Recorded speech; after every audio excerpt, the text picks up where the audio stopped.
Hello audience, मैं Marrion Samson अपने भरपूर दिल के साथ आपको आपके फेवरेट यूथ शो पूरे दिल से में खुशामदीद कहती हूँ और मेरी तरफ से आप सबको नए साल की ढेरों खुशियाँ मुबारक हों। जैसे कि हम सब जानते हैं कि नए साल को अभी कुछ दिन गुजर गए हैं, लेकिन मेरा आपसे इस साल में फ़र्स्ट शो है और फर्स्ट इनकाउंटर है। जिस तरह से हम पिछले कुछ एपिसोड से बात कर रहे हैं कि हमें किस तरह से खुदा की ज़ात से नाउमीद नहीं होना है।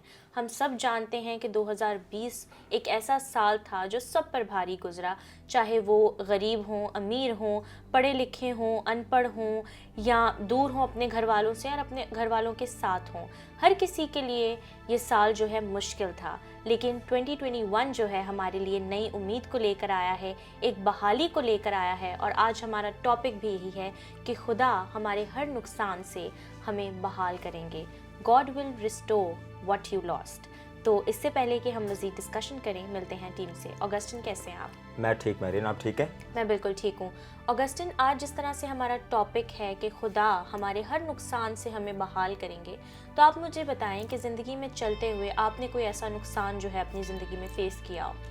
बिल्कुल मैरिन, ये तो कोई भी शख्स ऐसा नहीं कह सकता। जितने भी मैं समझता हूँ लोग हमें देख भी रहे हैं और जितने भी लोग इस वक्त ज़मीन पर हैं कि उन्होंने ज़िंदगी में कभी कोई मुश्किल ना देखी हो या ज़िंदगी में कोई ऐसे हालात ना देखे हों जिनमें से उन्हें एक वक्त में ऐसा लगा हो कि शायद अब सब दरवाजे बंद हो चुके हैं, अब कोई उम्मीद नहीं हमें। और तभी खुदा की एक उम्मीद, खुदा की एक रोशनी उन्हें नज़र आई और वो फिर से रिस्टोर हुआ। मेरी ज़िंदगी में भी एक बार नहीं बल्कि बारहा बार ऐसे फेसिस गुजरे, ना महज मेरी ज़िंदगी में बल्कि मेरी फैमिली की ज़िंदगी में भी।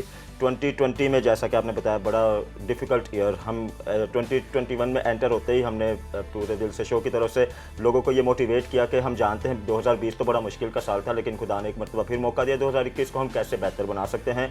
हमने लास्ट दो जो हमारे एपिसोड गुजरे उनमें भी बेशुमार बातें की अपने गेस्ट के वसीला से भी, और हमने मिलकर भी उनको सिखाने की कोशिश की। आज एक मरतबा फिर हमारे पास मौका है, दोस्तों के पास भी मौका है कि सीखें कि खुदा कैसे बहाल करने की कुदरत रखता है। तो आप भी जानती हैं 2020 में तो चूँकि एक वक्त ऐसा आ गया था पूरी दुनिया रुक चुकी थी, और पूरे दिल से शो तो जब से हमने स्टार्ट किया है तब से तो हमारी कोशिश यही रही कि हम रुकें ना, बल्कि हम हर हफ्ते शो करें।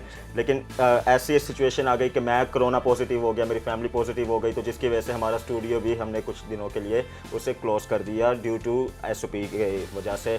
और वो एक ऐसा मरहला था मेरी ज़िंदगी में, ना महज मेरी ज़िंदगी में, मेरी फैमिली की ज़िंदगी में। मेरी मामा को पॉजिटिव, मेरे भाई पॉजिटिव, मेरी भाभी पॉजिटिव, मैं पॉजिटिव, और हमारे घर में सिर्फ हमारा छोटा बेबी था जो नेगेटिव था। और ये भी खुदा की बड़ी कुदरत थी कि हम सब पॉजिटिव में रहते हुए वो अकेला नेगेटिव था।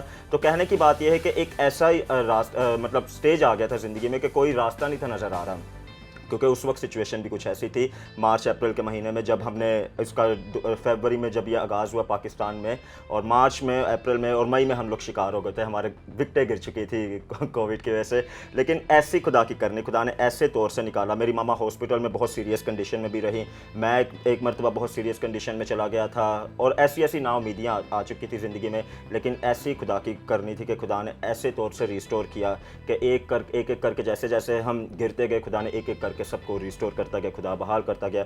और आज इस लायक खुदा ने फिर से बनाया कि हम खुदा की शुक्रगुजारी भी कर रहे हैं, लोगों को मोटिवेट भी कर रहे हैं, खुदा की गवाही भी दे रहे हैं और लोगों को भी तसल्ली दे रहे हैं। अगर आपका भी कोई नुकसान हुआ है तो खुदा रिस्टोर करने की कुदरत रखता है। बिल्कुल ऑगस्टिन, बहुत प्यारी बात की। साथ ही एरिक हमारे साथ मौजूद हैं। एरिक, कैसे हैं आप? मैं ठीक मैरियन, आप कैसी हैं? मैं बिल्कुल ठीक हूँ, खुदा का शुक्र है। एरिक, आप भी मुझे बताएं कि हम जब ज़िंदगी में गुजरते हैं तो कोई भी शख्स जो है इस बात को डिनाई नहीं कर सकता कि मैंने कभी लॉस बर्दाश्त नहीं किया या मैं कभी हारा नहीं हूँ। तो आप मुझे बताएं कि आपकी ज़िंदगी में कोई फेलियर, ऐसा लॉस जिससे खुदा ने आपको उठा खड़ा किया? मैरियन, बिल्कुल जैसे कि ऑगस्टिन फरमा रहे थे, लाइफ में ऐसे बहुत सारे फेजेस आते हैं जब हम फेलियर को फेस करते हैं। तो उस वक्त में हमारे अंदर ऐसी फीलिंग होती है कि शायद यही आखिर है, या वही काम या वही लफ्ज़ हुर्फ़ आखिर है हमारे लिए और इसके आगे हम बढ़ नहीं सकते। लेकिन हमेशा खुदा ने रिस्टोर किया है। तो मैरियन, मेरी लाइफ में एक ऐसा फेज़ आया जब मैंने इस चीज़ को तजर्बा किया, और वो तब था जब मैं कॉलेज में था और मेरा एक पेपर रह गया। और उस एग्ज़ाम में जब मैं फेल हुआ तो मैंने सोचा ये क्यों हुआ, ये तो इतना छोटा सा एक सब्जेक्ट था जिसमें ऐसा हुआ। And I was feeling like कि ये आखिर हो गया, शायद इसके बाद मैं नहीं कर पाऊंगा। क्योंकि कई ऐसे मौके होते हैं जब हम फील करते हैं कि इस वक्त में हमें टॉप लेवल पे होना चाहिए था, ये एक ऐसा एरिया था जिसमें हमें ऊपर ही रहना चाहिए था। लेकिन हम जब नहीं होते तो हम फील करते हैं कि यही आखिर हो चुका और इसके बाद ठीक नहीं हो सकते। लेकिन खुदावंद रिस्टोर करने वाला है।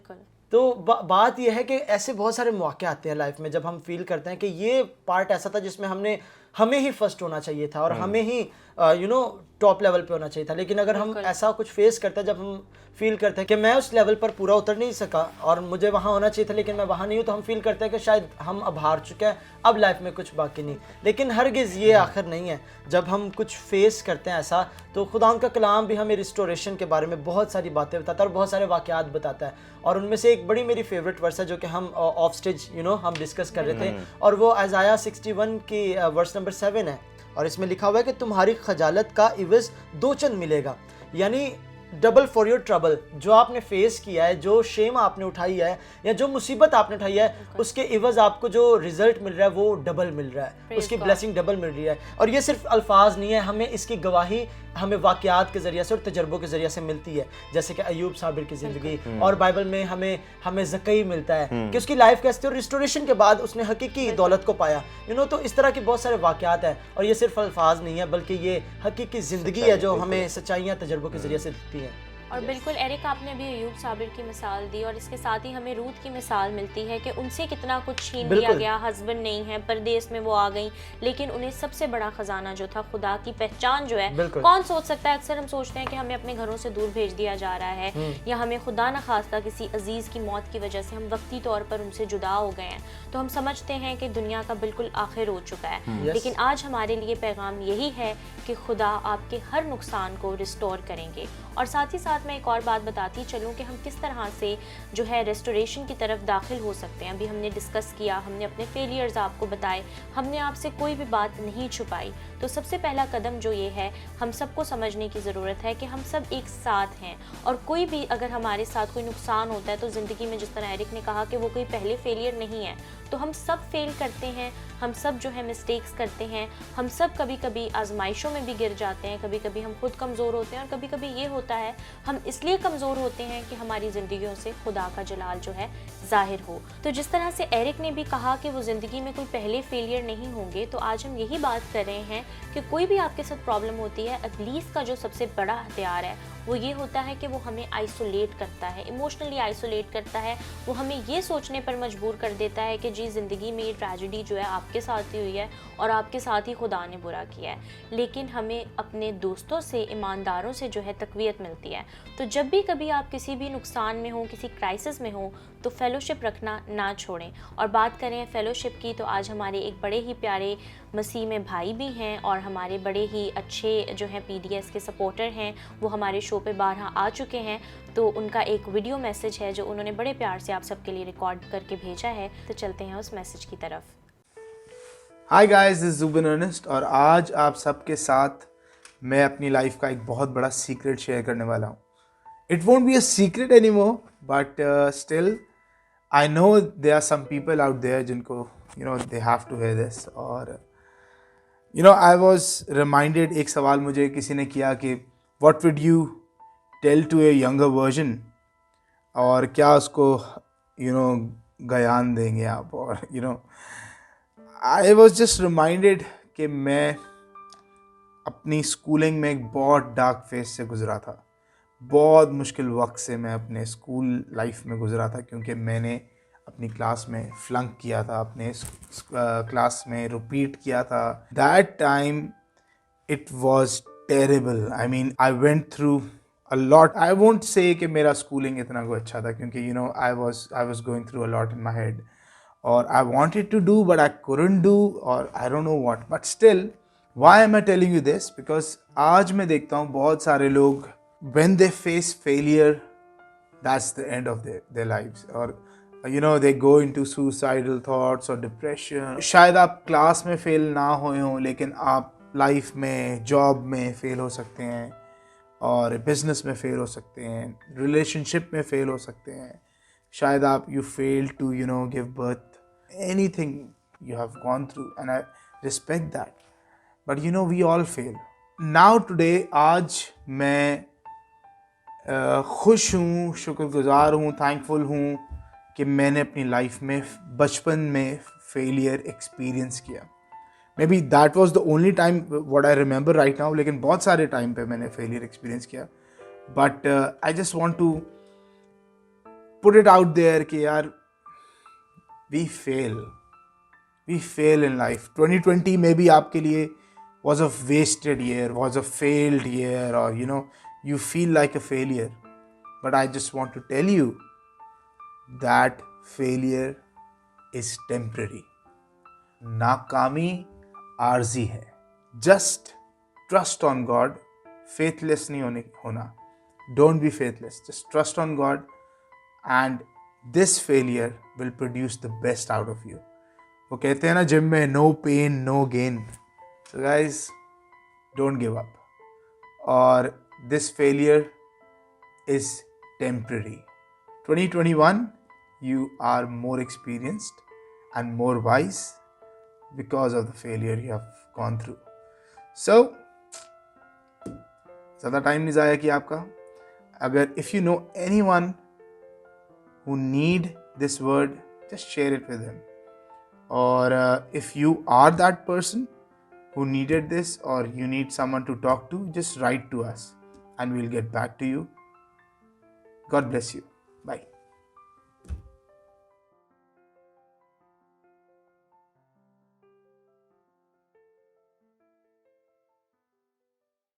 Welcome back viewers. यकीनन आपने इस वीडियो के वसीला से बहुत सारी मोटिवेशन को हासिल किया होगा. मैरियन, कितनी ज़्यादा इंस्पायरिंग अल्फाज थे और मोटिवेशनल ये वीडियो थी जो कि जुबिन भाई ने इतनी ज़बरदस्त बातें की और अपने उस बचपन के टाइम को भी रिकॉल किया.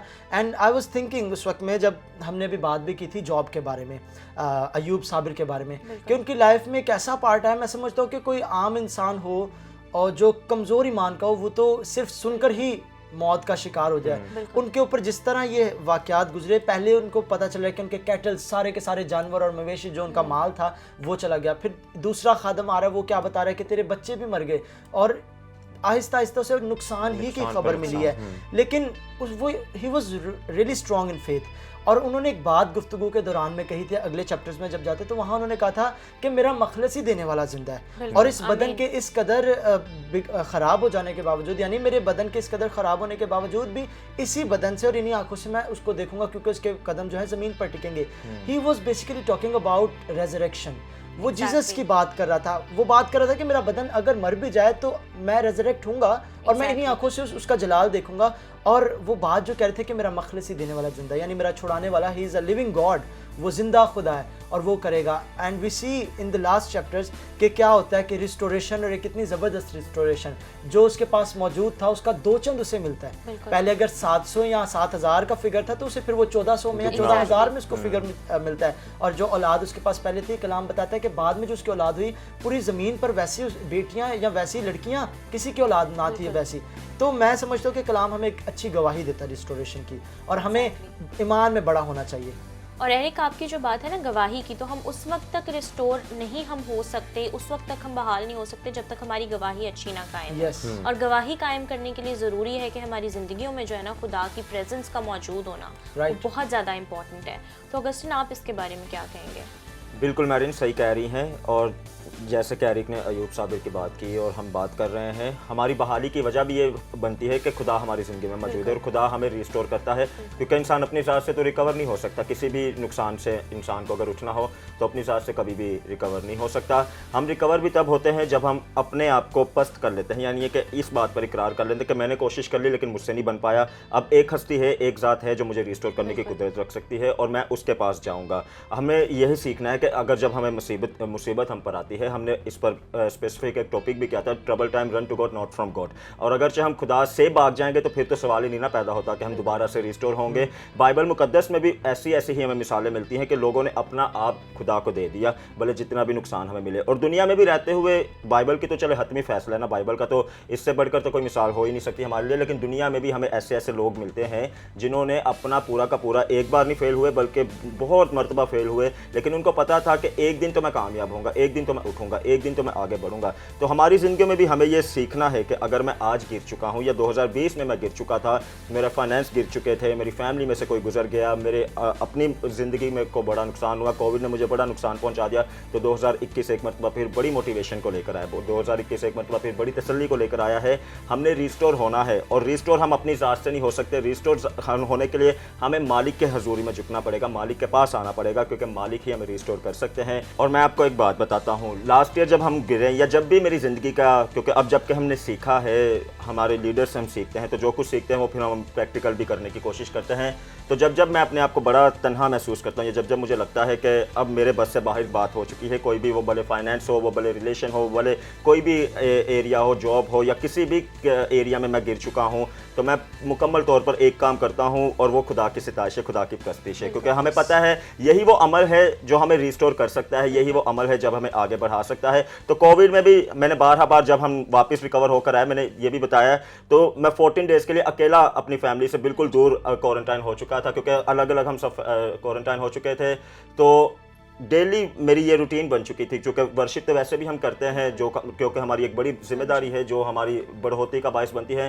तो उन दिनों में तो वर्शिप ने मेरी ज़िंदगी में ऐसा काम किया, जो काम मेरा 14 दिनों में होना था वो काम मेरा 2 दिन में हो गया। मतलब 2 दिन में मुझे ये पता चल गया था कि मैं रिकवर हो चुका हूँ। उसके बाद जो टेम्परेरी दुनिया के लिए पूरे 14 दिन का मुझे पीरियड चल था, वो मुझे मुकम्मल करना था। लेकिन 2 दिन में मुझे पता चल चुका था कि अब काम हमारे हक में आ गई है, अब बात हमारे हक में आ गई है, क्योंकि खुदा हमारे लिए खड़ा हो चुका है। तो ये वर्शिप एक ऐसा टूल है हमारे पास जिसके वसीला से हम खुदा की नज़दीकी में आ सकते हैं। अगरचे हम ट्रबल टाइम में हैं, अगरचे हम बड़ी मुश्किल में हैं, तो छोड़ दें अपनी मुश्किलात को छोड़ दें और सिर्फ खुदा की शुक्रगुजारी करें। अपनी मुश्किलों में भी खुदा की शुक्रगुजारी करें, फिर देखें कैसे कैसे आपकी मुश्किलें कम होती चली जाएंगी और आप रिस्टोर होते चले जाएंगे। तो आपको रिस्टोर करने के लिए आज एक मरतबा फिर हम वर्शिप का सेगमेंट ऐड करने लगे हैं। ज़रूर इन सारी बातों को सीखें कि कितना ज़रूरी है वर्शिप करना और कितना ज़रूरी है खुदा की शुक्रगुजारी करना। फिर देखें, अगर आज आप अपने आप को तन्हा भी महसूस कर रहे हैं या मुश्किल में भी महसूस कर रहे हैं, तो खुदा आपको ज़रूर रिस्टोर करेगा इस सेगमेंट के वसीला से। सुदियां बावा विच रह, दुआ विच रह, दुआवा विच रह। दानियल दुआ कीती जदों रब आगे, दानियल दुआ कीती जदों रब आगे, फिर दिते मुँह शेरा लागे भी न लगे, फिर दिते मुँह शेरा लागे भी न लगे। चुप ओ न वट ले, चुप ओ न वट ले, कोल गए सिबह दुआ विच रह, दुआवा विच रह। जदों भी तू बंदिया मंगेगा दुआ, जदों भी तू बंदिया मंगेगा दुआ, यसु तेरी कन लाके सुनेगा सदा, कन लाके यसु तेरी सुनेगा सदा।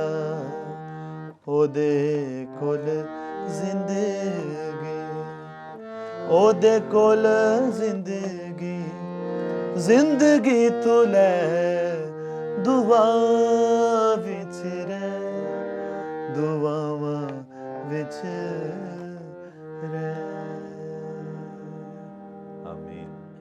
हेलो दोस्तों, वेलकम इन आवर सेगमेंट। जैसा कि वर्शिप को सुन के आपने जान ही लिया होगा कि पूरे दिल से एक मरतबा फिर आपके लिए एक वर्शिप सेगमेंट लेकर आया है, जिसमें हम बहुत सारी गुफ्तगू करने को हैं खुदावंद की प्रस्तिश के मुतालिक, खुदावंद को पसंद आने के मुतालिक और उसके नाम की ताज़ीम और हम्द व सताइश करने के मुतालिक बहुत सारी बातें करने को हैं। तो जैसा कि आपने अभी सुना और देखा भी, हमारे साथ हमारे बहुत ही रिप्यूटेड गेस्ट खुदावंद के परस्तार मौजूद हैं और मेरा दिल खुदावंद की शुक्रगुजारी से भरा है इनकी ज़िंदगी के लिए कि ये जिस तरह खुदावंद के नाम को जलाल दे रहे हैं पाकिस्तान में और बहुत सारे शहरों में, बहुत सारी ज़िंदगियों की तब्दीली का सबब बन रहे हैं। हमारी तो हमेशा यही दुआ रहती है कि आप इसी तरह खुदावंद की सताइश करते रहें और हम मिलकर इसी तरह इस सफ़र में आगे बढ़ें और ज़िंदगियों को बताने वाले बने कि ज़िंदा खुदावंद हमारा खुदा है। आइए बढ़ते हैं आगे, मैं आपकी मुलाकात कराता हूँ हमारे आज के गेस्ट से। Welcome in our show. भाई कैसे हैं आप? जी मैं बिल्कुल ठीक हूँ, खुदावंद की शुक्रगुजारी करता हूँ और आपके लिए भी मेरा दिल खुदावंद के हजूर शुक्रगुजारी से भरा है कि आप एक नौजवान भाई हैं जो खुदावंद को जलाल दे रहे हैं, पूरे दिल से जलाल दे रहे हैं और मुझे इस प्रोग्राम में आके बड़ी खुशी है। बिल्कुल भाई, खुदावंद के नाम को जलाल है जो हमें इस लायक बनाता है और मेरा दिल शुक्रगुजारी से भरा है आज इस वक्त के लिए कि खुदावंद ने मुमकिन किया कि आज हमारे सेट्स पर आप हैं और हम मिलकर बहुत सारी बातें करने को और सीखने को हैं। तो इससे पेशतर के बहुत सारी बातें मज़ीद की जाएँ वर्शिप के मुतालिक और खुदावंद को प्रेज़ देने के मुतालिक। मैं चाहता हूँ कि आप अपने बारे में कुछ बताइए, अपने खुदावंद में सफ़र के बारे में कुछ बताइए।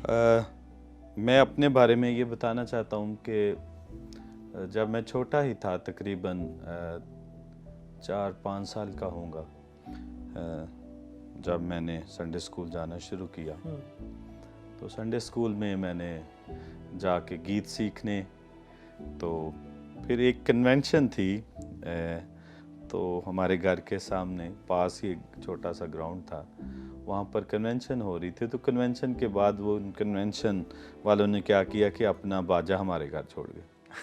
वो 3 दिन कन्वेंशन चली, तो वो 3 दिन हारमोनियम हमारे घर था, तो वो मैंने 3 दिन बाजे की जान नहीं फिर छोड़ी, फिर लगा रहा, ऐसा लगन लगी। और मैंने उन 3 दिनों में एक गीत भी बजाना सीख लिया, ज़बूर।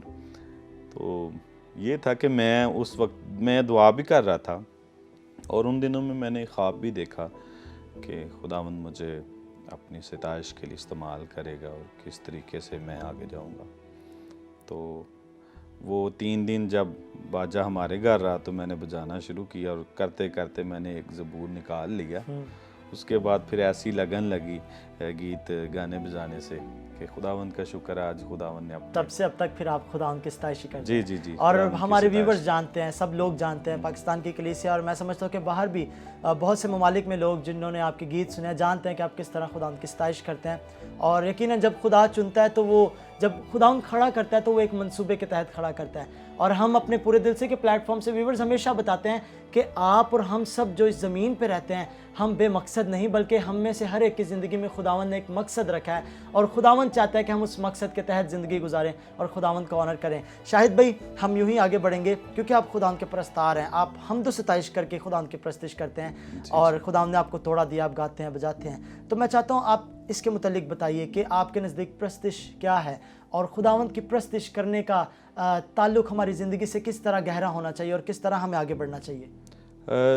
जहाँ तक बात है प्रस्तश की और सताइश की, सताइश और प्रस्तश एक 2 अलग अलग पार्ट हैं। जहाँ पर सताइश है तो खुदावंद कहता है कि ऐ सब कौमों, ऐ सब उम्मतों, तालियां बजाओ, खुदावंद के हजूर गाओ। तो सताइश हर कौम, हर कबीले के लोग कर सकते हैं। लेकिन जब प्रस्तश की बारी आती है, तो प्रस्तश इन अल्फाजों से कुछ आगे है, गाने बजाने से कुछ आगे है। उसमें आपका रवैया है, प्रस्तश में आपका एटीट्यूड है, सिर्फ आपकी अच्छी आवाज़ या अच्छा गाना बजाना नहीं है। जब आप सिताइश करते हैं, जब आप हम्दो सना करते हैं, तो ये बात सच है कि हमारा खुदा जब साज आवाज़ मिलते हैं तो वो महजूज होता है, उससे खुशी होती है और वो तख्त नशी होता है। लेकिन खुदा जब ये बात करते हैं परस्तार की, तो खुदा उन गाने बजाने वालों में से भी कुछ ऐसों को ढूंढ रहा होता है जो सिर्फ होंठों से नहीं बल्कि दिल से उसे जलाल दे रहे होते हैं। तो इसका मतलब है कि प्रस्तश में आपका रवैया है, आपका एटीट्यूड है, जो इन अल्फाजों से, जो साज़ों के तालमेल से बहुत आगे है। प्रस्तश असल में इंसान का रवैया खुदा के सामने क्या है, उसके दिल का हाल, सिर्फ अल्फाज नहीं बल्कि उसका दिल, उसकी जान, उसकी बॉडी की इन्वॉल्वमेंट है, जो ये जाहिर करती है कि कोई मबूद है उसके सामने, जिसके सामने वो झुका है, जिसे वो जलाल दे रहा है। प्रस्तश एक असल में हकीकत में एक इंसान का रवैया है। बहुत खूबसूरत भाई। और मैं समझता हूँ कि जब तक वो रवैया उसके साथ ना जुड़े, जब तक हमें उसके साथ मोहब्बत ना हो जाए, हम उस रवैये को खुद बिल्ड नहीं कर सकते।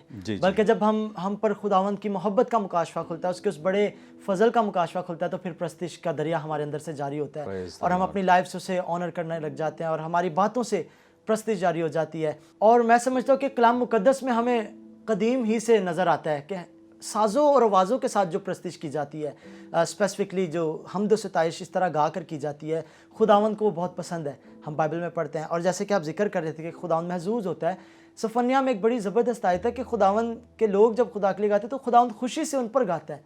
तो कितनी ज़बरदस्त बात है। और कलाम मुकद्दस में नज़र आता है कि आसमान पर फरिश्ते और करोबी भी प्रस्तिश करते हैं। तो आप सिंगिंग और ये म्यूज़िक के हवाले से बताएं कि इसकी इन्वॉल्वमेंट कितनी इम्पोर्टेंट है चर्च में। मैं आपको बताना चाहता हूँ कि जब एक चर्च में माहौल, रूहानी माहौल, जब तो कई दफ़ा हमने लोगों को ये बातें करते सुना है कि यार आज हमें बरकत मिली है। वही शख्स नेक्स्ट संडे गाता तो कहते नहीं यार आज ना कुछ काम ਜਿਹੜਾ ਨਾ ਉਹ ਉਂਝ नहीं सी। मतलब क्या है, कई दफ़ा आप सिर्फ गा बजा नहीं रहे होते, आप दिल से उन बातों को महसूस करते हैं कि जब आप ये कहते रब खुदावंद बादशाह है, तो आप जब मगन होते हैं कि एक बादशाह तख्त नशीं है, तो आप उसके ऑनर में गा रहे हैं, तो आपकी रूह संजीदा होती है, आपकी बॉडी लैंग्वेज थोड़ी संजीदा हो जाती है। तो इसका मतलब है आप प्रस्तश के माहौल में आ गए। सिर्फ गाना बजाना तो सताइश शब्दों सुना है, लेकिन प्रस्तश जौन सी है उसमें आपकी रूह का इन्वॉल्व होना ज़रूरी है, क्योंकि खुदा ऐसे परस्तारों की तलाश में है। कलाम बताता है जो रूह और सच्चाई से, इस दुनिया में गाने वाले तो बहुत हैं जो साज़वाज़ों को मिला भी सकते हैं और ऐसा सुर करते हैं कि क्या कमाल कर देते हैं, लेकिन खुदा का कलाम ये कहता है कि ये कौम होंठों से तो मेरी ताज़ीम करती है, लेकिन इनके दिल मुझसे दूर है, क्योंकि उनके दिल और उनके रवैये बहुत मुख्तलिफ हैं, जिस वजह से खुदा बरकत नहीं देता। और खुदा का रूह जो सुनने वाले हैं या जो आपके साथ मिलकर प्रस्तश कर रहे हैं, उन पर जुम्बश नहीं कर रहा, उनकी ज़िंदगियाँ नहीं बदल रही। अरे तुम पुकारो तो सही, तुम्हारी प्रस्तश की आवाज़, सिर्फ हमदो सना नहीं, प्रस्तश तुम्हारा जो रवैया है, जब वो प्रस्तश में डाल जाएगा, तुम सच में खुदावंद को जलाल देना शुरू कर दोगे। फिर आपको खुदा की तलाश नहीं करनी पड़ेगी, फिर खुदा आपकी तलाश करेगा और खुदावंद फिर आपको बरकत देगा और आपको बाबरकत बना के आपके वसीला से, आपके गाने बजाने के वसीला से लोग बरकत पाएंगे। फिर खुदावंद ही हमें बाइस से बरकत बना देगा। और बड़ी खूबसूरत भाई आपने बात की कि ये एक रवैया है, और कलाम मुकद्दस में एक वाक़या मिलता है जब उस खातून ने यीशु मसीह के कदमों को आंसुओं से भिगो दिया और अपने सर के बालों से साफ किया, तो उसमें ना गाना था ना बजाना, लेकिन वो प्रस्तिश का ऐसा ज़बरदस्त रवैया उसने पेश किया कि यीशु ने उसकी बाबत कहा कि तूने जो किया अच्छा किया। तो हमने इस रवैये को अपनाना है, हमने उसकी वर्शिप करनी है और महज गाने बजाने या कुछ अच्छा बोलने से आगे बढ़कर उसकी प्रस्तिश करनी है, क्योंकि जब दिल उसके साथ मिल जाता है तब ही हमारे ऊपर बरकतों की बारिश होती है। जी दोस्तों, मेरा ईमान है कि आपने इस गुफ्तगू से बहुत बरकत पाई होगी। इसी तरह हम और आपके लिए बहुत सारे सेगमेंट्स को और खुदा के परस्तारों को आपसे मुतारिफ कराते रहेंगे, ताकि हम मिल के इस सफ़र में आगे बढ़ें और सीखते रहें और अपनी ज़िंदगी से खुदावंद को ऑनर करते रहें। तो चलिए मुलाकात करते हैं अपनी टीम से मेन डेस्क पर। Welcome back audience. Eric, it was such a beautiful segment और बिल्कुल हम लोग रिफ्रेश्ड हो गए हैं और खुदा की हजूरी जो है वी कैन फील इट। और बिल्कुल दोस्तों, ये सच बात है कि जब तक खुदा की हजूरी जो है हमारी लाइफ में नहीं होती, हम लोग रेस्टोरेशन तो दूर की बात है, हम जो अपने काम कर रहे होते हैं ना, वो भी हमारे ख़राब होने लग जाते हैं। तो दोस्तों, उम्मीद है कि आज के इस शो से आपने बहुत कुछ सीखा होगा। आप हमें फॉलो कर सकते हैं फेसबुक पर, हमारे यूट्यूब चैनल को सब्सक्राइब करें और व्हाट्सएप पे अपने फीडबैक से हमें आगाह करें। आप हमें और भी बता सकते हैं कि आप किन टॉपिक्स को चाहेंगे कि हम डिस्कस करें। उम्मीद है कि आज के शो से आपने बहुत कुछ सीखा होगा, आपको बरकत मिली होगी, ताजगी मिली होगी और आप हमें ऐसे ही सपोर्ट करते रहें, अपना प्यार हमें देते रहें। मुलाकात होगी आपसे अगले हफ्ते आप ही के यूथ शो में, जिसका नाम है पूरे दिल से।